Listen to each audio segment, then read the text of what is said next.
independent in thought, and punk rock in life. It's the Chad Benson Show. Asylum is not a program for those living in poverty. There are billions of people in the world living at the poverty level. The United States cannot possibly absorb them all. He's right. For all of the craziness that Trump brings us, and he does, and the chaos and the wackiness and the fighting and the arguing and the reality TV show and all of that stuff, and the fact that he is the whole caravan thing and all of this stuff that's happening, as he gave this big speech today talking about what they're going to be doing moving forward when it comes to immigration. He's right. Poverty, if this is true, could we overnight accept 200 million people, 300 million people? Could you overnight, America, as you say, all right, we have housing shortages all over the country. Well, no, Chad, now you're being ridiculous. Is it any more ridiculous than people say, well, $15 an hour? Well, why not give them $100 an hour? Well, now you're being stupid. Well, why? Is it any more ridiculous? I don't think so. Quite the contrary. Why not? Shouldn't we be empathetic and caring? Shouldn't we be open? Oh, well, Chad, I mean, I could be frustrated with the way that both sides have handled this and the countries have handled this. And I could be frustrated at Trump for the way that he handles a lot of things, right? In saying that, just because he's Trump and he says stuff and he tweets stuff doesn't mean that he's wrong. You may not like the person that says something, doesn't mean that what he says isn't true. When you listen to him here, listen to this again. Asylum is not a program for those living in poverty. There are billions of people in the world living at the poverty level. The United States cannot possibly absorb them all. Doesn't mean that he's wrong. Pew Research, 30 to 40 million people from South America, Central America, and Mexico would move here in a heartbeat if given the opportunity. Overnight, they would come here. Think about that for a second. Think about that. As we head into midterms, which we are not far away from, as we head there, think about this. Trump is making this well, first of all, he's done two things. He's trying to evoke emotion. His big promise, right, comes down on 2015, down the escalator. 2015, away we go. Boom, it's on. Here I come. Wall, wall, wall, wall, wall. Immigration. It's not like as I was listening to people talk about this, the fact is one person on CNN actually said something truthful. Look, the one thing about Trump is, if we're going to bang on him for a lot of other stuff that he comes out of the woodwork for, yeah, but he has been beating this drum since he came down that escalator at Trump Tower. So it's not like immigration is something new. And he said he's going to be tough with it. And if we've learned anything over these 2 years, good, bad, or indifferent, he wants to keep his promises. That is his thing. So he's doing two things as we head into midterms. First, he's trying to evoke emotion. And what is that emotion? That emotion is, it's an invasion. It's an invasion. It's an invasion. And we have to have a wall of people, very highly trained people, terrific, dedicated patriots. That's what they are. You have caravans coming up that look a lot larger than it's reported, actually. I mean, I'm pretty good at estimating crowd size, and I will tell you, they look a lot bigger than people would think. National emergency covers a lot of territory. They can't invade our country. You look at that, it almost looks like an invasion. It really does look like an invasion. I think when you look at some of them, when you look at some of the people within the caravan, yeah, I think it could be considered an invasion of our country. We can't have it. Well, you hear the word invasion. When you hear that word, we're being invaded. Here it comes. We're being invaded. We're being invaded. We're being invaded. There's an emotion. Stand up. Trump. United States. The whole 9 yards. We need to do this. He's trying to get people out there. The second thing he's done, after, some people call it the fear mongering, It is. Look, here's the funny thing. I hear people say it's fear-mongering. It's fear-mongering. What they don't say is it's still happening, right? Call it what you want. It's not like these people aren't coming here. That's the funny thing. Nobody has an answer to the question on the other side of the aisle. It's not like people aren't coming here. It's not like that they're some sort of actors that are going to get or holograms that are going to get to the border and then all of a sudden, poof, they're gone. They're coming here. That we do know. 5,000, 500, 10,000, or somewhere in between, they're coming here. So you can say all those things you want. He's fear-mongering. But is he telling the truth? Whether fear is part of that thing that he's doing, he's still telling the truth about them coming here. You never want to talk about that. Second thing he's done, there's no Hillary on the ballot. With no Hillary on the ballot, Trump knows that he's got to put himself on the ballot. He understands that he's got to put himself on the ballot. That's what he's doing now. He's putting himself on the ballot.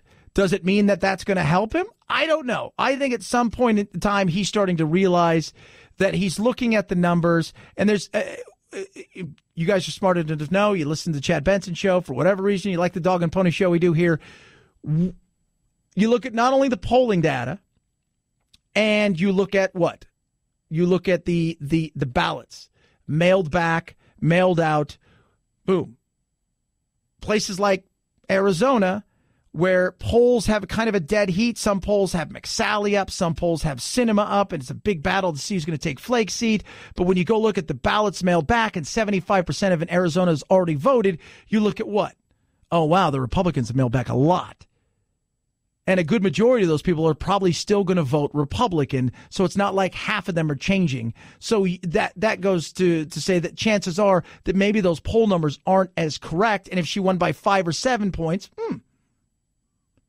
So it's hard to, people say, well, the polls have been wrong. Well, the polls are wrong because people lie. That's what happened. That's what happened in 2016. A computer calls up and goes, are you going to vote for Trump or Hillary? You're like, Trump. A human calls up and goes, hi, are you going to vote for Trump or Hillary? You're like, oh, I'm undecided, or Hillary. That's a lie. You said one thing, but your intention was something else because you didn't want to be judged by somebody on the end of the line. And we found that out.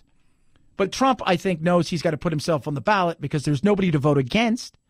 So there better be something to vote for. One of those is crime, immigration. This is what's going to happen. The other thing is, if that's not going to get you out there, 2 years of me being completely destroyed and everything that we've worked for is going to be gone, gone, gone, gone, gone, gone, gone, gone, gone, gone, gone. We're doing great in the Senate, as you would probably see and say, and I've heard you sort of say it, but we're doing pretty well in the Senate, and I think we're doing pretty well in the House.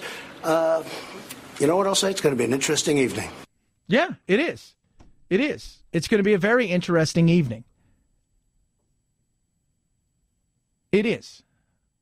But I also start to think that he realizes that probably not going to hold the House. I think it'll be closer than people think. But I still think that the Democrats take it. And that's why he's really put himself out there. We've seen it everywhere he goes. He makes sure that he gets a vote for me. It's about a vote for me. It's about a vote for me. This is how important this is. It's vote for me. It's a vote for me.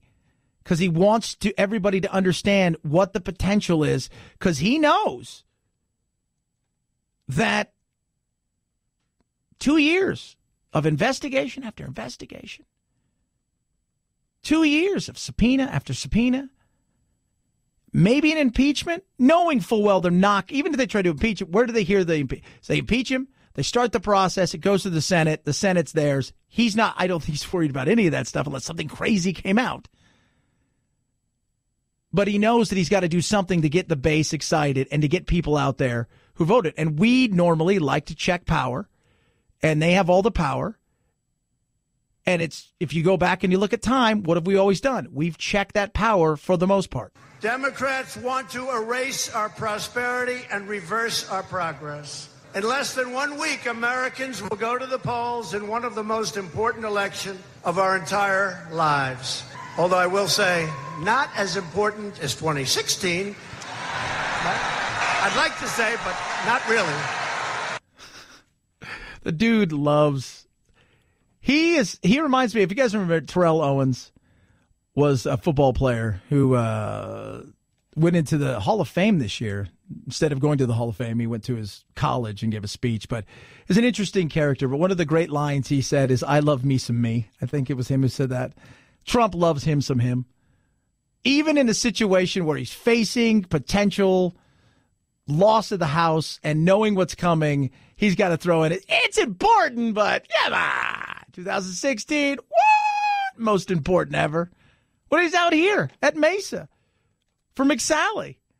He even joked about the fact that this is vitally important. This is going to be the most important, well, the second most important vote you're ever going to cast. He says it because he believes it. 323-538-2423 at Chad Benson Show, your Twitter. Tweet at us. Hope you're doing well on a beautiful day.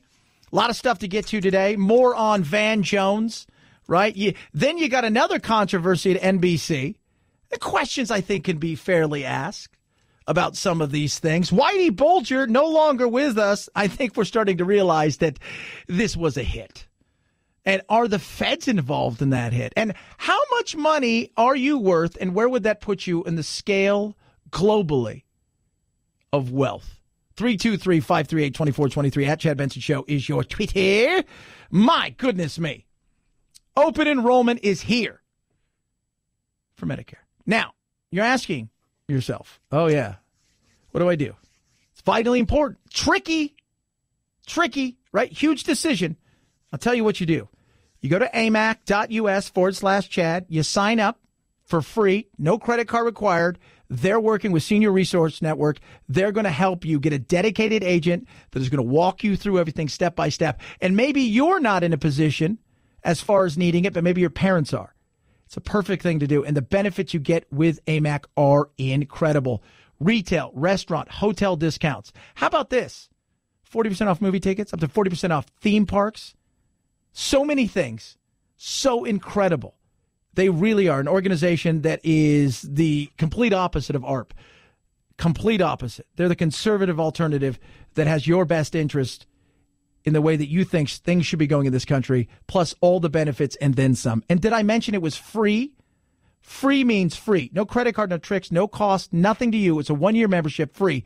amac.us/Chad, amac.us/Chad, amac.us/Chad. AMAC is better for you, better for America. Urban Word, straight ahead, Chad Benson Show.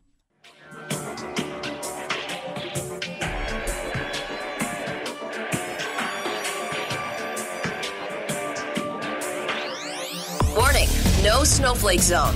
Uninformed opinions are in danger of melting. The Chad Benson Show. At a time when the president says he's calling for unity, all he seems to be pushing for real is fear and division. I want you to watch and listen to what was sent from the president's Twitter account to 55.5 million people. Somebody sounds jealous. When did all migrants become the man that Trump just tweeted about? A man given the death penalty for killing 2 sheriff's deputies and wounding a 3rd. Here's my thing. So I wake up this morning extra early, and you know Trump, he's up at 1 a.m. He's going to the bathroom. He's like, I got a great idea. I'm going to tweet a bunch of stuff. So he tweets out this thing, and everybody's mad. It's racist. It's racist. It's racist. Well, how is it racist? Well, because all migrants, well, first of all, they're not migrants. They're people that are here in the country illegally or heading here to enter our country illegally.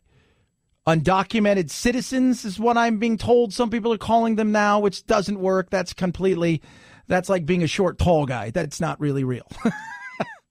Wow, look at the size of that guy. He's huge. He must really tall, and he's a midget. How does that even work? Doesn't. Right? Doesn't. So I looked at it, and they're like, have you seen this racist thing? And I looked at it, and I said, where's the racism? He said, well, it's because all people that he's making out to be that all of them are criminals. Well, crossing the border, I mean, you're not supposed to do that. I mean, none of the stuff shown inside of the video was wrong, was lies. Not that I could see. They did break through the fence from Guatemala to the United States. Yes. They are coming here in mass in a giant, caravan, right? And the guy that's at the front of the video was here illegally, did kill police officers, did get the death penalty, and said to the judge, I'm going to break out and kill more, blankety, blankety, blankety, blankety, blankety, blankety, blank, and I'm going to kill a lot more because that's what I want to do. Did say those things. Do I think everybody in this caravan is a criminal? No. I think the majority of them, the vast majority of them, are coming here because, well, life sucks where they're at, and this is the land of opportunity. They're going to take that opportunity. Whatever opportunity's in front of them, that's what they're going to take. And Mexico's not going to stop them unless they arrest them all and round them up, and giving them asylum is not something they want because they know that it's just going to be the same old same in a different place. Right? So while I understand what they're trying, it's funny how the fear-mongering goes when it comes to, hey, Trump's a fear-monger. That's all he's doing is using these people as a scare tactic. I wouldn't care if there were 10,000 Canadians trying to get in here. I would say the same thing. Well, we can't allow that to happen just for the hell of it, right? No, can't. We can't. Has nothing to do with the color of the skin. Shouldn't it be about, well, is this right or wrong?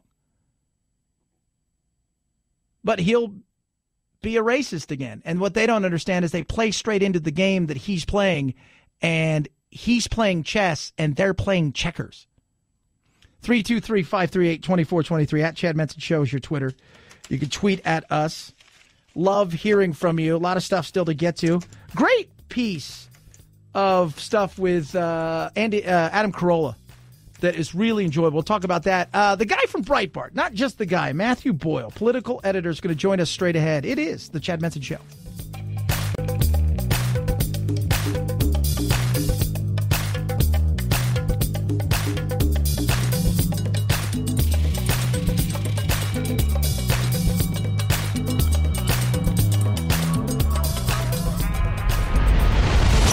The Chad Benson Show.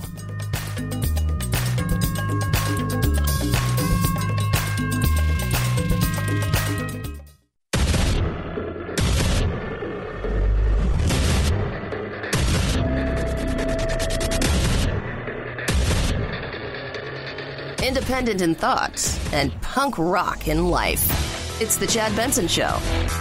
Mr. Tom Perez, reaction to the ad. This is distracting, divisive Donald at his worst. This is fear-mongering. They're hemorrhaging, Chris, on the health care issue. Health care is the number one issue in this country. Social Security, Medicare, and Medicaid are right up there. They can't talk about those because they're on the wrong side. They want to cut Medicare. They want to cut Medicaid. Voted to repeal the Affordable Care Act how many times? They don't care if you have a pre-existing condition. You're out of luck. And so they have to distract. They have to fearmonger. And his dog whistle of all dog whistles is immigration. Tom Perez, just absolutely as useless as they come. I'm not a huge fan of them, and many of you listening aren't as well. Joining us now from Breitbart, political editor over there, Matt Boyle. Everybody today, Matt, woke up and he's even more of a racist than we thought because he tweeted out some video about immigration. And my thing is, look, does Trump at times stretch stuff? Yes. Does he leave some things to the imagination for everybody to kind of go, what? But when I looked at the video, I thought, everything in there's true. Not everybody's a criminal, but they're coming here, and that guy did kill cops, so why does it have to be that way in a true story, people are asking? Yeah, look, I mean, again, not everybody in the caravan is bad, but I'm sure, but like the fact of the matter is that there are tons of bad people in there. In fact, there was one person who was interviewed on TV and literally saying that he was accused of murder in the United States and deported, and then was aiming to come back up here to try to deal with that and confront those charges. Why are we letting these people in like this, right? Like, again, they're waving foreign flags. We've been seeing this for a long time, right? There are people, the Mexican ambassador to the United States has said that there are dangerous and criminal elements in this caravan. So look, here's the deal. Again, I'm sure not all of them are criminals, not all of them are bad, but the fact of the matter is that if they aren't criminals and they aren't bad folks, then why not try to come in the right way? Why not try to come in through the legal immigration process, which I know it's long and tedious and it costs a lot of money, but the fact of the matter is that there is a legal pathway for people to seek to enter the United States or to make asylum or claims or to try to become refugees. And those pathways exist. They could walk into any U.S. embassy or consulate in any of these countries that they're coming from and try to make that claim, right? Like, they don't even have to come to the border to make that claim. So the fact of the matter is that the way this is going down, the way that these folks are coming here and the manner that they're doing it is very troublesome. The timing of it right before an election is very interesting. It raises a lot of questions. Why now? Also, what NGO organizations? I'm not trying to go out there and push the whole idea that Soros is funding it. I don't know if that's true or not. It doesn't seem to be. But the fact of the matter is that we do know that there are some globalist type NGO organizations that have been involved in funding this operation. Do you think that 7,000 or 14,000, I don't know how many people it's up to now. Last I checked, it was, I think, around over 10,000 people are moving over the course of thousands of miles without help, right? I mean, they need places to stay every night. They need food. They need water. Where are they getting that stuff from, right? Like, well, you can't, as you know, Matt, you can't ask those questions. You can't ask those questions without people going, "You're being a racist." And I step back and I'm thinking, wait a minute, we call ourselves on our show here, you know, we're kind of the alt middle, right? Look, I look at these people. I understand if I was in their shoes, I'd do the same thing. They're running from they're running from poverty. They're running from corruption. A lot of them are running from crime. Some of them running crime they committed, but some of them are just running because the world that they live in is awful. I get that. At the same time, by the way, I feel bad for them. I really do. Yeah. I've been to Guatemala before. I've been to Panama before. I've been to Central America. I've seen what it's like there. It's not the greatest place in the world. Don't get me wrong. That being said, it's not the United States citizens' problem to deal with that. They need to get their own government under control and their own communities under control, and we can help them do that.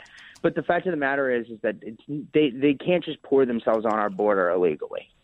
No. And I said this earlier. I said, if it was 10,000 Canadians that were trying to cross the border, we got to stop that. That can't happen. Just like I would expect them to stop it if there was 10,000 Americans that were heading towards their border, that they would say, no, you can't do that. If we're going to have borders, we should enforce this, and that's what's not happening. Well, let's move from that, as we talked to Matt Boyle, a political editor over at Breitbart. Let's move from there to the midterms. You know,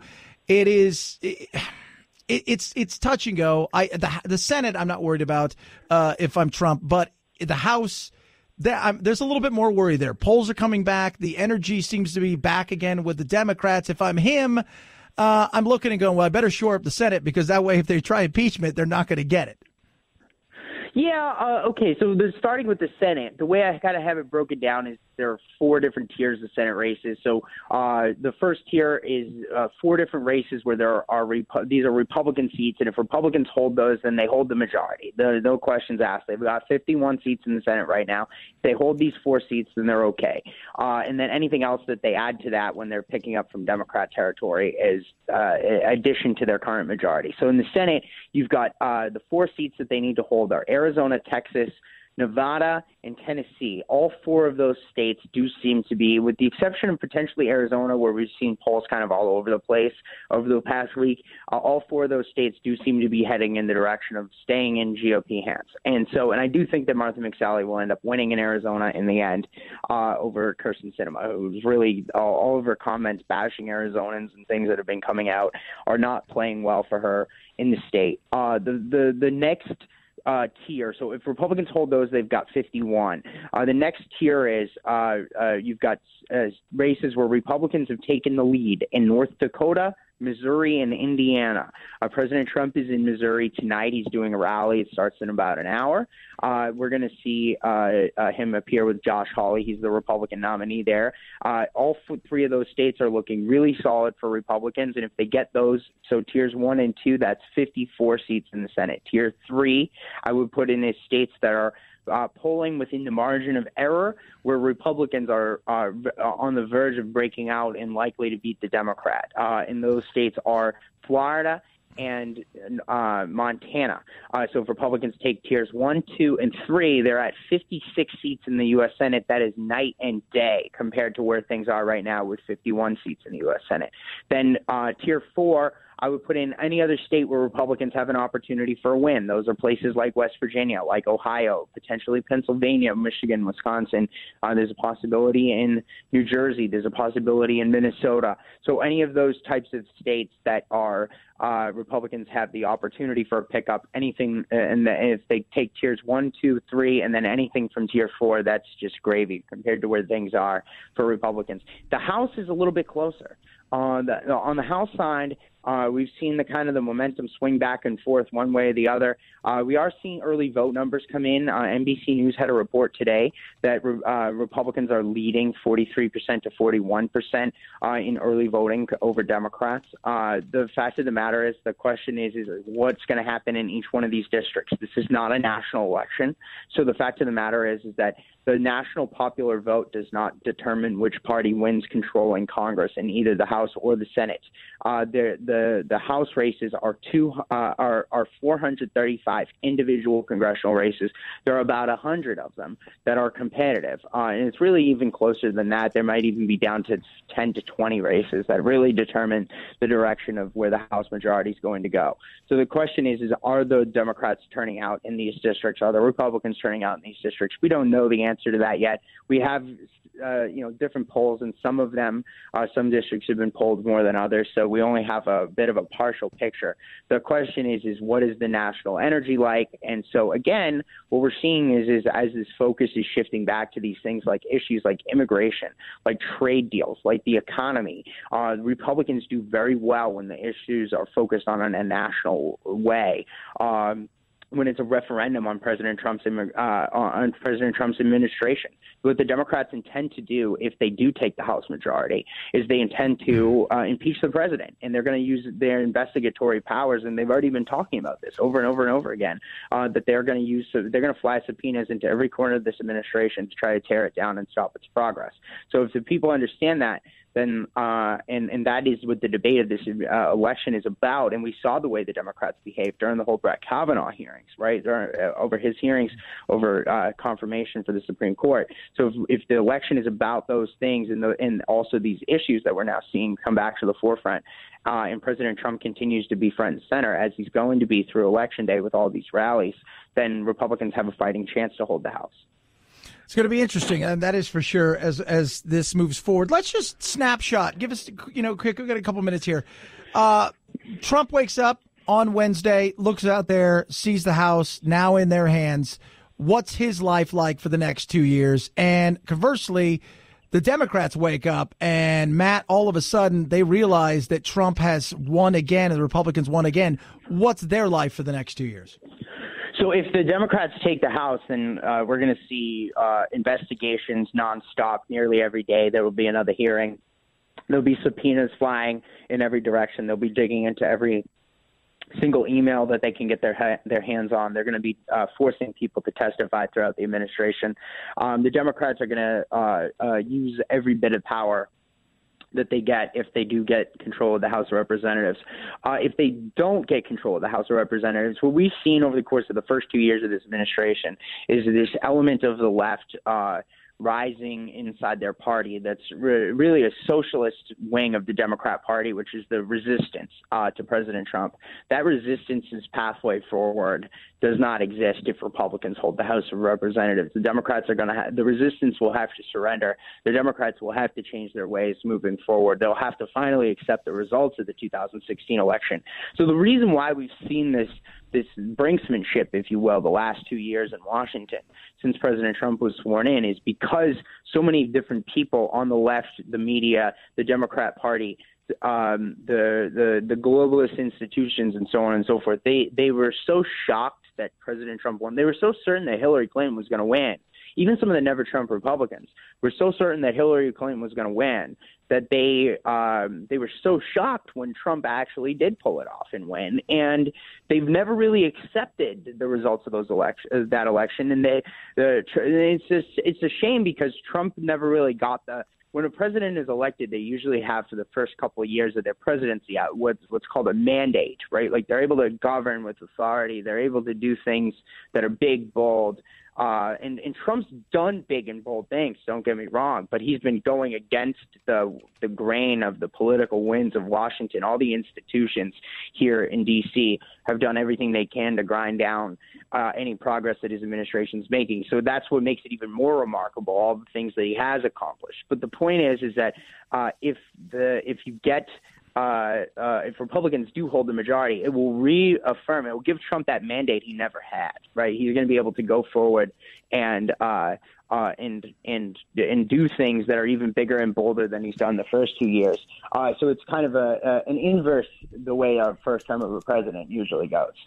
Absolutely. It's crazy. Matt Boyle, political editor, Breitbart. We appreciate you having on today, man. Very good work, and hopefully we'll talk to you again soon. Yeah, anytime. Thanks so much. At Chad Benson Shows your Twitter, ChadBenson. It is going to be interesting. I still think that they're going to take the House, but, man, it is going to be close. When you look at the polls, but then you also look at the numbers of ballots that have been mailed out and mailed back, 25-plus million people, I think they said today, have already voted. 75% of places like Arizona are already done voting as far as people. This is it. There's going to be very few people going to the polls that day. It's going to be close across the board. And, man, if they manage to squeak out a victory, that mandate's going to be there. And if they don't, 2 years of interesting fighting going on. It's the Chad Benson Show.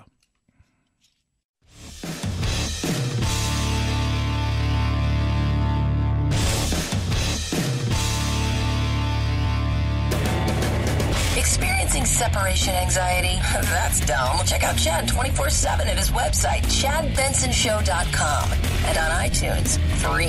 The Chad Benson Show. Never feel lonely again.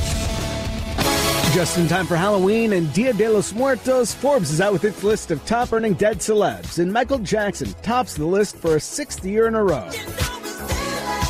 The publication says the King of Pop raked in $400 million, with most of that coming from the sale of his estate's stake in EMI Music Publishing to Sony. Way behind in second, I'm all shook up. It's the King of Rock and Roll, Elvis Presley, with $40 million. And the only woman in the top 10? Ooh, you feel the breeze from the subway? Marilyn Monroe in 8th with $14 million. That's a lot of money. God, that's huge. That is massive. No wonder they fight for those estates. And you got to start thinking to yourself, like, okay, so Prince and a bunch of these others that are out there that, you know, because you've got a Prince album that's supposed to come out, I don't know if it's this year or next year. They found more music from Tom Petty. Elvis is always going to be up there.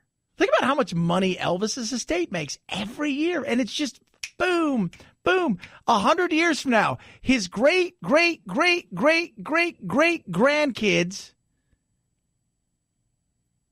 are going to be making money.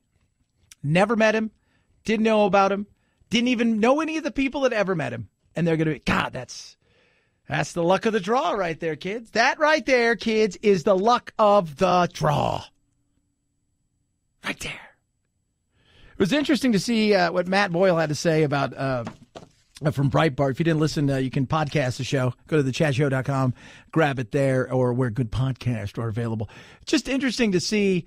He's a little bit more high on the potential of them holding the House, the Republicans. I'm not as high. But and part of that is just because anymore it's so hard. You know, people always want the truth, and it's hard to find the truth because not everybody tells the truth. Numbers don't lie unless you lie with those numbers, right? So numbers don't actually lie. But that's what happened in 2016 is the numbers were a lie. People would call people and when they did polls, and they would lie about who they were voting for, and part of that's the shame factor when it came to Trump. People were ashamed because they were sick and tired of they were the deplorables. And it changed the way they talked to human beings. But when somebody called on the computer, right, they were more apt to say, I'm voting for him. Interesting. 323-538-2423 at Chad Benson Show is your Twitter. Let me tell you something, guys.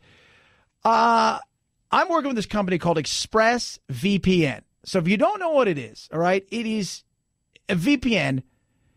It's vitally important that you have this. If you're worried about what's going on out there with social media sites, with your online purchases, with being tracked, any of these things, this is where the virtual network comes in. This is where it is. And Express is incredible. I've taken my privacy back. You should do the same. ExpressVPN has easy-to-use apps. It is so simple. Protection takes just a click. And here's the thing. Affordable like you could not believe. ExpressVPN is rated #1 by VPN service TextRadar, comes with a 30-day money-back guarantee, and this is what they're doing, right? It's literally pennies a day to protect yourself, and there's all kinds of other things that come with it. So if you go and use a public Wi-Fi, this is why you need this. Your hacker, all of these, it's going to protect you like you could not believe. It's going to go above and beyond. So this is what I want you to do. Go to expressvpn.com/Benson. That's EXPRESSVPN.com/Benson.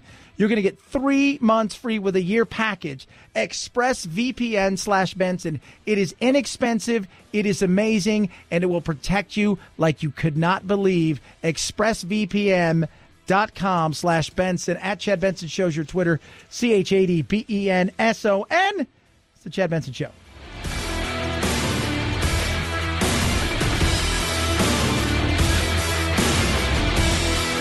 This is the Chad Benson Show.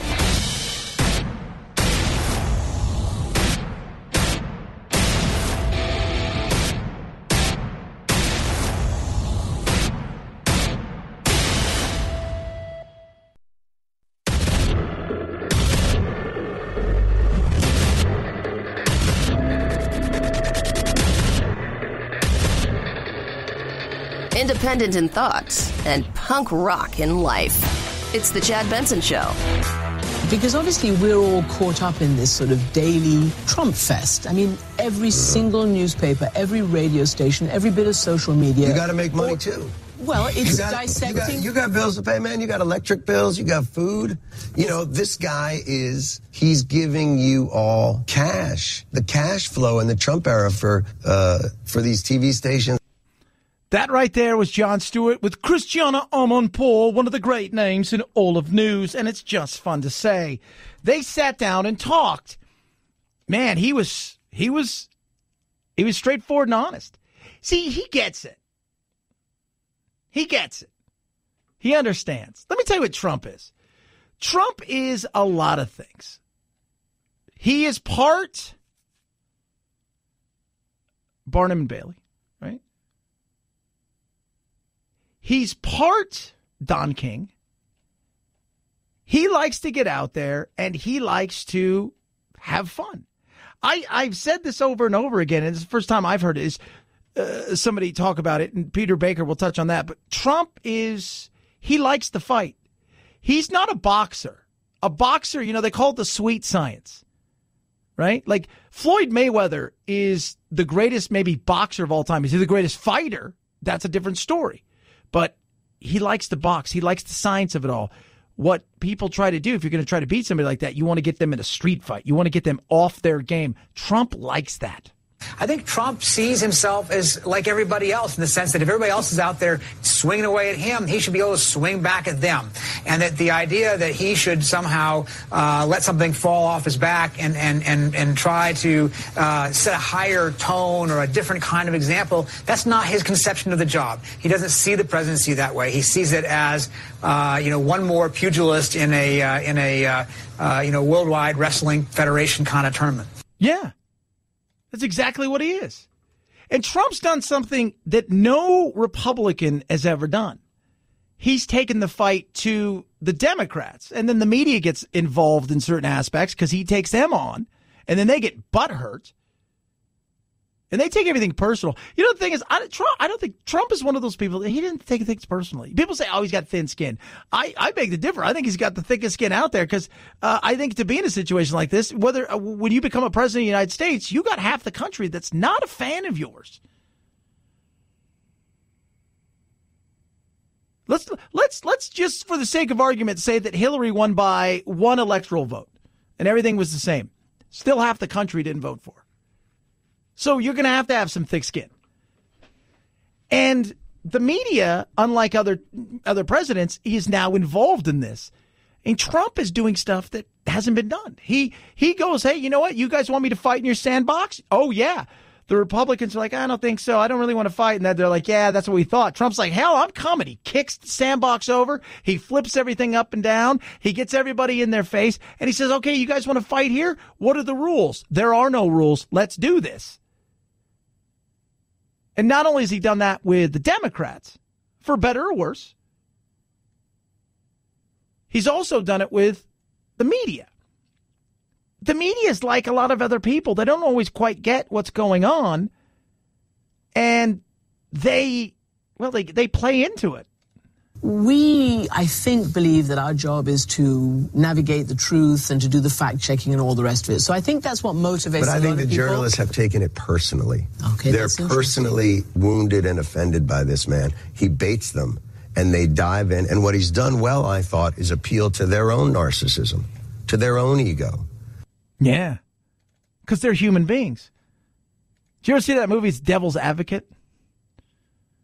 With Keanu Reeves, where he's like a super lawyer, and Al Pacino runs this big law firm, and he gets him to come work there because he's the son of the devil. And it's interesting. And it kind of goes south, and, Keanu doesn't do what he wants him to do. And then Keanu wakes up, and it was almost like a dream. And then, Pacino's another character, and he gets him to, say, yeah, maybe I'll come talk to you here. And he goes, he's all like, ego. It gets you every time. And he does, because it's real. That's ego. Ego's real. To be a big journalist that deals in a situation like this, there's going to be some ego involved. To be a big-time politician, there's going to be ego involved. There absolutely has to be. There's no real difference ego-wise as far as what they kind of believe and how their importance is between Trump and Nancy Pelosi. Both of them have massive egos. They believe in different things, and they believe they're right, but their egos are huge. If you break it down to the simplicity of, let's just see here how important you think you are, the self-importance. The media feels that way, too. They've made themselves extremely self-important. And Trump has taken it to him. He's like, I'm going to beat you at your game. Because what he says is and the journalists stand up and say, we are noble, we are honorable, how dare you, sir? And they take it personally. And now he's changed the conversation to not that his policies are silly or not working or any of those other things. It's all about the fight. He's able to tune out everything else and get people just focused on the fight. He's going to win that. Yeah, he is. He's going to win that fight. And when it's, policies, again, that's debatable because half the country likes his policies. They don't have to like him. You don't have to. I heard Joe Biden say this today, and it just, I sat there and I thought, this is the perfect example of like. This is bigger than politics. I think the very character of America is on the ballot this year. What about competence? Why is competence never on the ballot? The character. Because he's a bad character. Okay, well, he's a bad character. He's not a great person. They're fallible. Why are you looking to the politicians to be some sort of moral guidepost? Should never be. It should be anything but. Well, they should. No, they should be. America is the beacon, is the shining light, not our politicians. Our politicians are as dirty as it gets. You know that, and I know that.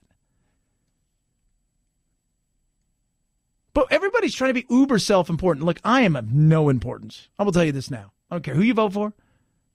That's on you, right?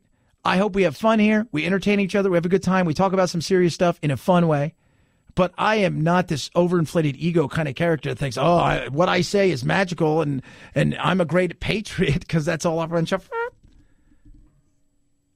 But I look at people and they do. Their virtue is I am doing something. I am this. I am that. And when Trump says something, they take it personally. I'm like, how do you take that personally?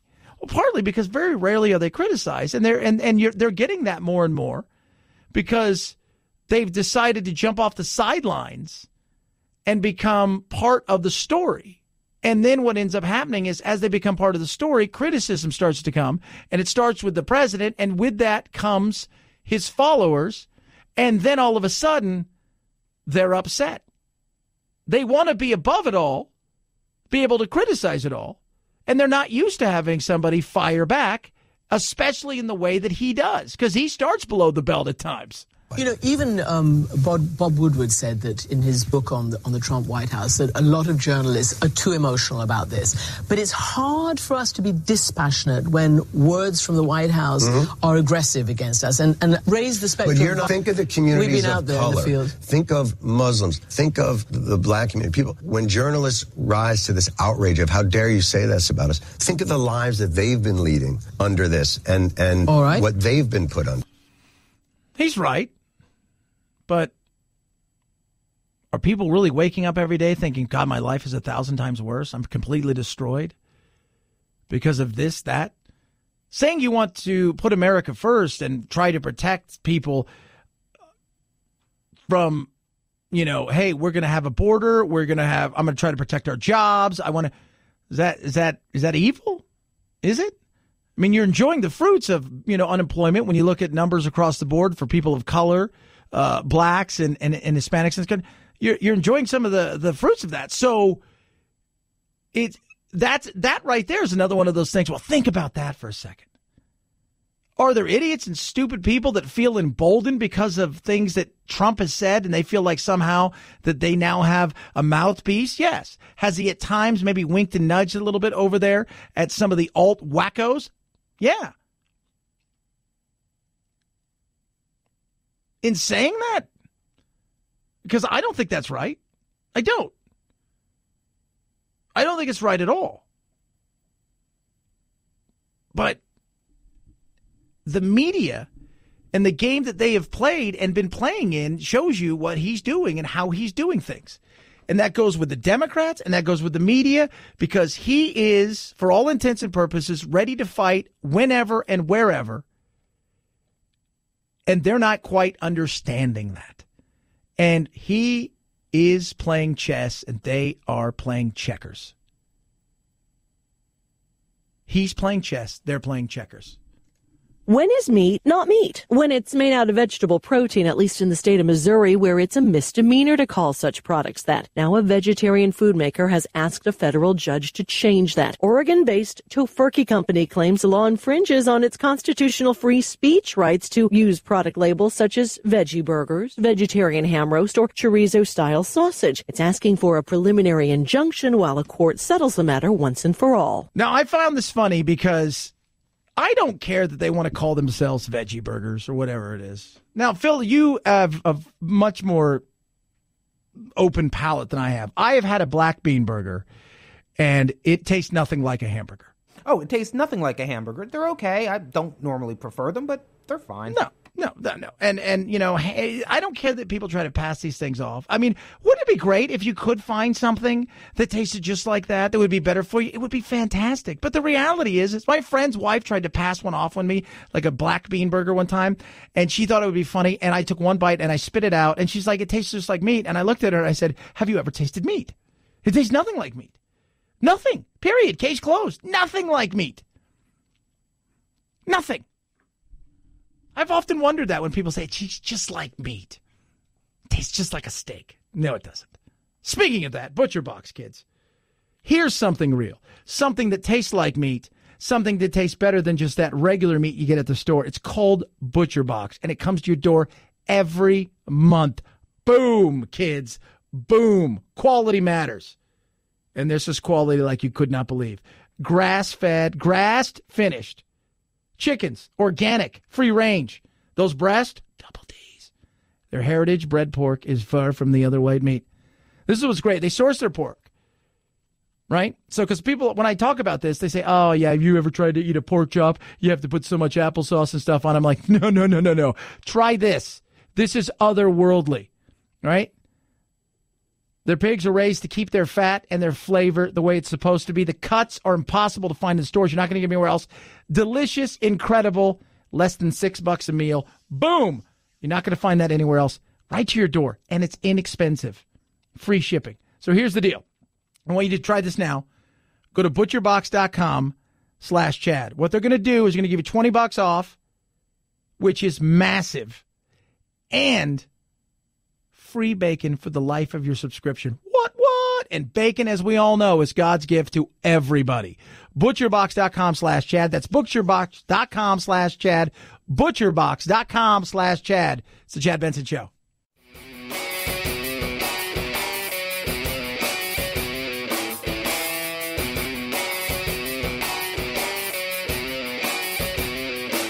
Being antisocial sucks. Hang with Chad's friends on Facebook, The Chad Benson Show. And if you just need some alone time, head on over to Twitter @Chad Benson Show. Either way, we can't wait to meet the real you. Well, you remember well in the campaign, you made a promise. You said, I will never lie to you. So can you tell me now, honestly, have you kept to that promise at all times? Have you always been truthful? Well, I try. I mean, I do try. I think you try, too. You say things about me that are not necessarily correct. I do try, and I always want to tell the truth. When I can, I tell the truth. I mean, sometimes it turns out to be where something happens that's different or there's a change, but I always like to be truthful. I try. Like, sometimes, and I understand, like, sometimes, things change, right? Like, you get a story and then you find out later. Obama saw that a lot, right? Like, he would jump in and say something and find out later, well, that really wasn't the truth. And somebody texts in and says, Chad, you got it the other way around. He's always lying. He lies about stupid stuff that affects not me. I mean, I didn't sleep with that the porn actress. She's not a star. I didn't sleep with. Well, that's a lie. Well, yeah. I lied about how many people were at my inauguration. He lies about stupid things that have very little fact. Well, he name me. For everybody who says he always lies, tell me a politician that doesn't lie. Show me somebody who tells the truth nonstop or doesn't spread out something. Show me somebody who doesn't make. And it's funny because when he says something, it's a lie. When another politician says something, it's a promise that just wasn't met. I hate the fact that he just tells the most insane, ridiculous, stupid-ass lies that are just, why? You catch a shark, it's a tiger shark, it's 10 feet long, it's a man-eater, right? And then you tell everybody, well, I caught a 22-foot great white. Well, you caught a shark? Why did you have to say that? You didn't. You didn't. And so many politicians on both sides of the aisle will tell you something knowing full well that when and if something is implemented, the thing that you're telling you is going to be an absolute debacle and will not do 90% of the stuff that they say it's going to do. But they tell you that anyways. So, which is it? I mean, What is it? Does he lie? He does. I try to tell the truth. Not really. You looked around, you saw everybody else lying. Thought, well, I'll lie too. I'll ramp it up. I'll put it on steroids. And he has. And it drives me crazy. And a lot of it's just over the dumbest things. Right? It's just over like, why did you, who, what? Never mind. It's crazy. It is. I say it all the time. I get frustrated with it. But then I ask the question, show me a lot of other people that don't in the world of politics, that don't stretch the truth and or look you right in the face and say something, knowing full well that even if that happens, what they're saying isn't going to work. 323-538-2423. At Chad Benson Show is your Twitter. It's the Chad Benson Show.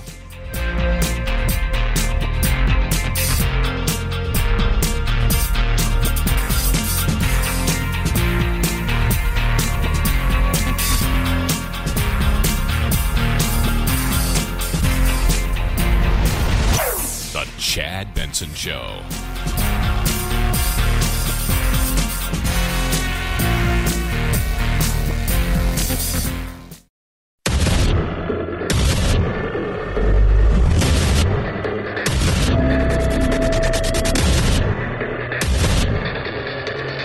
Independent in thoughts and punk rock in life. It's the Chad Benson Show. Vowing to single-handedly end the Constitution's guarantee of citizenship to anyone born in the United States. You can definitely do it with an act of Congress, but now they're saying I can do it just with an executive order. It's in the process. It'll happen. But the top Republican in Congress said the president simply does not have that power. Well, you obviously cannot do that. You cannot end birthright citizenship with an executive order. We didn't like it when Obama tried changing immigration laws via executive action. I think in this case the 14th Amendment's pretty clear. As the election approaches, the president focused on the caravan of migrants fleeing poverty and violence in Central America and traveling by foot to the U.S.-Mexico border. So this caused a big stink, as it tends to do whenever you talk about this. I don't know if he's going to be able to do it. They're focusing on words. Again, words matter. I talk about that big time when it comes to certain things. It's about the language. He and a very small minority of others are reading into the language from the Constitution, where it talks about all persons born or naturalized in the United States and subject to the jurisdiction thereof. So what that means, essentially, the way when they originally put that in there, diplomats. So you're a diplomat, your kid's born here, you're not a subject of the United States, so that's a no-go. Native Americans was another one. Didn't want to. They wanted to be part of the Native American, whatever their nation was. That's what they wanted to be a part of, and they set it up so it wouldn't infringe upon them. People that were coming here fighting against the United States, potentially, and their wives. They were not subject to the United States. They were the exact opposite. They wanted to fight against us, right? The War of 1812, things of that nature. So, and then when it got, so they started adding things, and then a lot of it goes back to, well, certain cases. And that's what they're going to look at if and when, because it's all about going to the court. That's what it is. He feels he has the court. He feels he has the opportunity to do this. And he knows that everything is going to be eventually adjudicated in the Supreme Court, a lot of these big things that he wants to do, and the cases they're going to be looking at. In the 1985 case, there was a woman in the country unlawfully, had a baby. A unanimous Supreme Court said that child is a citizen of the United States. If the president tries to sign an executive order undoing that aspect of the Constitution, he will almost certainly lose in the Supreme Court and the lower courts as well. But it looks like it's much more right now about politics than the Constitution. Yeah, and then some people, though, some scholars I've seen talk about and say, look, the 1982 case, which is the Texas case, I think it was Plow versus Doe, if I'm right, that kids that are here illegally should be allowed to go to school, and it out of that bore the if they were born here, if they weren't born here, all of those things. And you can go look at numbers and remember there's a lot of numbers that when you break things down, you're like, well, I didn't realize that. That 1 in 10 kids being born here are born here to people that are legal. Wait, what? Or foreign born, whether it be residents or people that are here illegal. Then the cost of bringing people over here because they get a sponsor, and that kid will also have the opportunity to get things like benefits. So there's a lot of things that go into this, and I understand that. My issue is we never can have a conversation about it, right? We can't, because we've allowed social justice warriors, we've allowed the flea that wags the tail that wags the dog to essentially be the moral guidepost on everything as far as they're concerned. So you have to feel like you have to always be on a certain side, and that anybody at any given time can shut you down by calling you a xenophobe, Islamophobe, a racist, whatever it is, and then everybody's going to go, oh, yeah, you're wrong, you're on the wrong side, and you can't even sit down and talk about stuff. And I find that to be ridiculous. Let's get the data out there. let's look at what does it cost if we want to go in that direction. Let's look at it and say, this was put in a while ago. Things have changed. We've moved forward. How did they really meet it? Can this is what the whole thing is with the Constitution. Everybody's trying to figure out. We're trying to go, what did they mean? And that's why Trump, I think, thinks, well, I got 5 people on my side now. And back in 85, it was a very left-leaning court. It's not that way anymore. I may have a shot here. And he's got scholars in there and legal people going, you may have a shot here.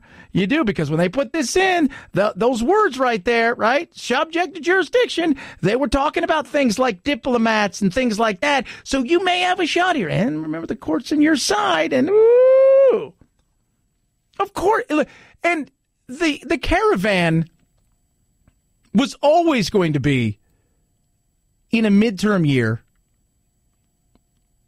an opportunity to run and to get people energized, just like Kavanaugh was for both sides. It's always going to happen. The opportunity was there. They're going to take it. That's politics, right? I mean, isn't that kind of like the political world that we live in now? Something happens. Hey, quick, let's go out here and do this.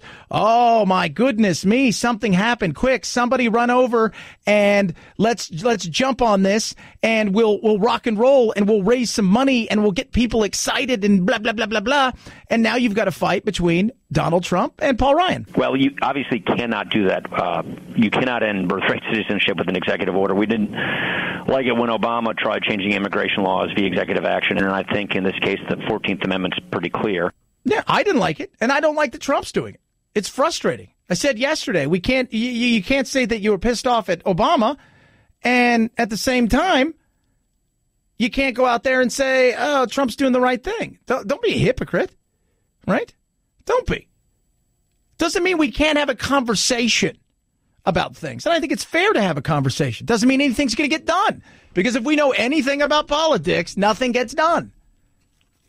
But in this day and age, we just want to shut down any conversation, no matter what it is. Right? Well, let's just kill it because it could hurt somebody's feelings.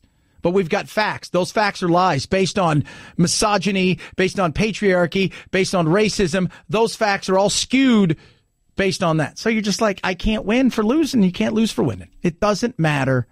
It doesn't. Nobody's interested in having conversations anymore because there's so much money in anger. There is. And I love the fact that the left wants to act as if, well, we would never say anything like this. 1993, there was a guy named Harry Reid. Anybody ever heard of old Harry there? Dirty Harry Reid?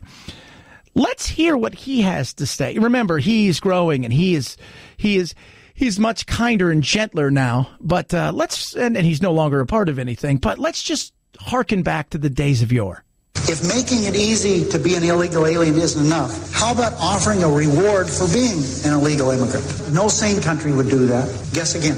If you break our laws by entering this country without permission and give birth to a child, we reward that child with U.S. citizenship and guarantee of full access to all public and social services this society provides. And that's a lot of services.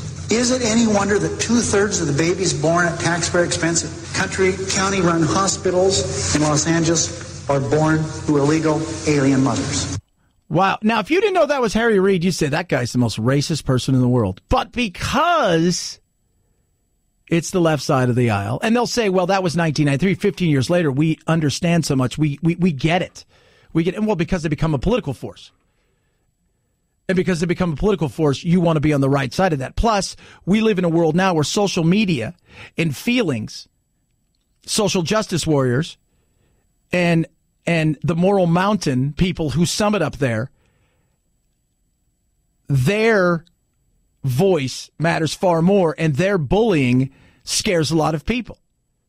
And it's ridiculous. It really, really is that we're in this situation. Speaking of scary on this Halloween day, Taking babies out of the arms of their moms, putting them in cages, warning about a caravan that's over 1,000 miles away, putting troops on the border that are more people than will ever reach our border in the caravan. And it's just another in that. But it isn't, what he was saying today has no relationship to what his authority is. This is what this election is about, checks and balances, a check and balance on this president. She was cuckoo for Cocoa Puffs last night. Watching her, it was hilarious. It was. And I think a lot of Dems were upset because, first of all, completely made Colbert, uncomfortable.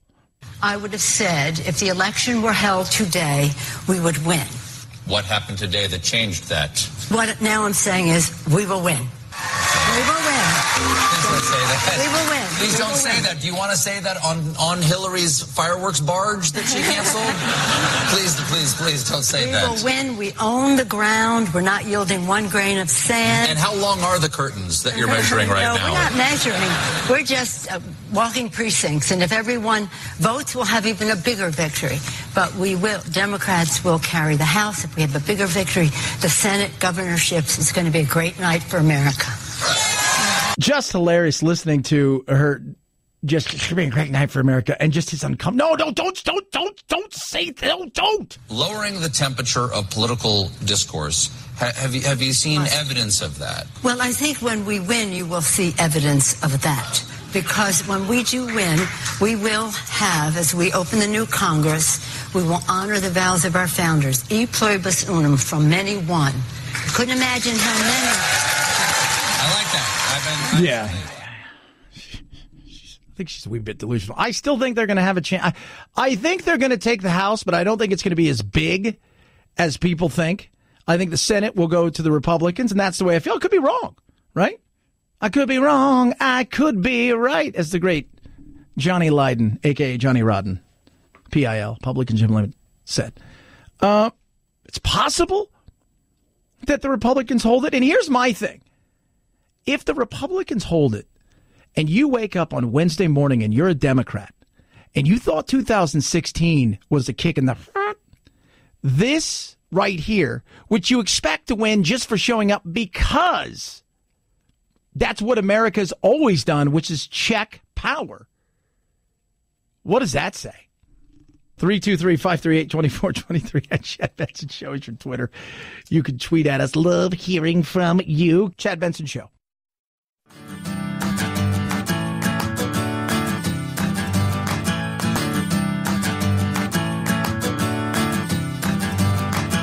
Running with scissors sounds great compared to this. Say what? New reports that notorious gangster Whitey Bulger may have been killed in a mob hit. One of the alleged attackers, thought by many to be 51-year-old mob hitman Freddie Gias, who is serving a life sentence for violent crimes, including the murder of another mob boss, Big Al Bruno. All right, so there's got to be something in this. I mean, he was moved, Whitey Bulger. He's a horrible human being. And he was moved to a place where less than 24 hours after he arrived, he was dead. And what they did to him was... According to the New York Times, Bulger was found severely beaten. Officials telling the paper he was attacked with a padlock stuffed inside a sock. Bulger's violent past included at least 11 murders, spending 16 years on the run until his capture back in 2011. Yeah, it was violent. Now, we got kids in the car.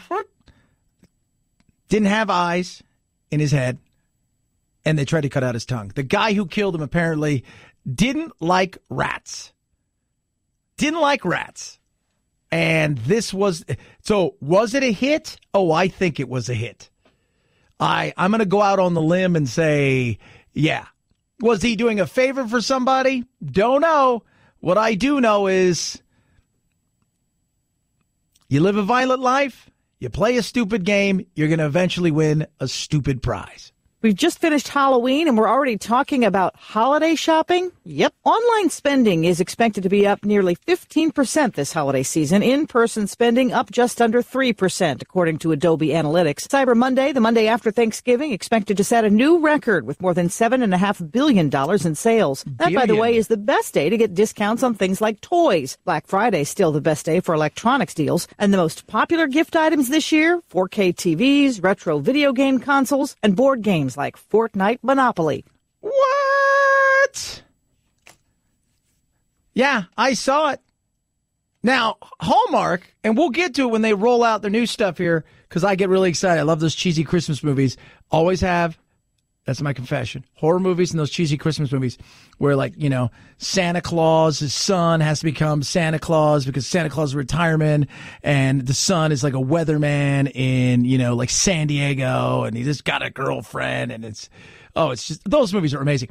So we're going to spend a lot of money, and I see it already. I see it everywhere already. Like, and I'm like, when is the first station to flip? Now, apparently there was a station that flipped on the 30th of October to all Christmas music. When's the next big one? Now, check this out, guys. Already on Amazon, I can defrost my turkey in here. There's a live stream of what they're calling early Black Friday deals. What machine can do that for you for this holiday? If you visit Starbucks, your coffee might already come in a holiday cup. The end of Halloween means Christmas music already in stores. Speaking of which, Target, Kohl's, and Macy's are announcing they'll open at 5 p.m. on Thanksgiving Day. And if all this is not to your taste, they don't care. On Amazon, Cheryl gave that turkey oven 5 stars. And the skin was perfectly brown and crispy. Oh, it's here, kids. It's here. I love it. I love the season. I do. I love the Halloween. I had a great time. We had a massive fun time last night. Kids got a bunch of candy. It was awesome. Way too much candy, and I'm sure if you're at work or you've been at work all day and over the next couple days, first of all, with Christmas not too far and Thanksgiving, there's going to be lots of potlucks and food, and then on top of that, you've got, you know, all the leftover Halloween candy. It's just everywhere. Christmas is here, and I have to say it, I love the season. So there you go. There you go. Speaking of Christmas, I got a Christmas deal for you. MyPillow. Now tonight, because I've been doing so much radio today and so many things, I cannot wait to get to my hotel. I'll be traveling this weekend. Jack and I have big plans. Got a big playoff game. We've got our MyPillows. We'll get into our hotel. On the ground, go to the other pillows. Boom, there's MyPillow. But tonight I can't wait to get to sleep. And I'm going to sleep like a baby thanks to MyPillow. 100% machine washable and dryable. Cotton. Made in the USA. 10-year warranty. And here's what's great about MyPillow right now. Again, perfect Christmas gift. Oh, yeah. Never too early. Buy one, get one free. So you buy one for somebody and you say, well, I'm going to keep one for myself. It's a win-win all around. Buy one, get one free. Call 800-983-4975 or go to MyPillow.com. Use promo code Benson, BENSON. You're going to get a better night's rest. It is the world's most comfortable pillow. MyPillow.com. That is MyPillow.com, promo code Benson, or 800-983-4975. You're going to get one premium pillow free when you buy the other one, and it's a great gift. I'm just telling you, it's a gift that keeps on giving. 323-538-2423. At Chad Benson Show is your Twitter. You can tweet at me. Love hearing from you all. Check out the Chad Benson Show TV. It's on the old YouTubes there. Plus, you can grab the podcast at thechadshow.com and like us on that their Facebook thing. Just go there and go, like you. That's all we ask. Like you. Say, like you. And you're like, aw, it's the Chad Benson Show.